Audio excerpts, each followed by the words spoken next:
ni Tito Ka. Kumbaga, guys, kung ako magsabi sa inyo, parang ito yung tandem ng ano, yung kunyari si Redford White, Babalo, parang at ang nakita ko sa kanila, mas magkasama sila kapag merong hirap or may problema. Kaya doon ko na ano yung si Tito Ka. Tito Ka, ito pong pang-limang mission po, kulang na kulang pa po yung gagawin namin ito para sa inyo. Kayo po ang tumayo ng pangalawang tatay namin. Maraming salamat po sa suporta lagi kay Papa. Tito Ka, ngayon, babawi kami sa iyo. This is for you. Reserve akong sasakyan para kay Tito Ka. Kunin na natin. Yeah! Okay, so dito ulit tayo kala Sir Jigs, yung pinagkukuha natin ngayon na kapya.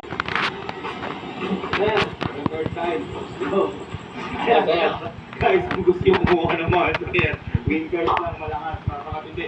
Ilang beses na kami nagpapahanap kay Sir Jigs. At ito ngayon, mama,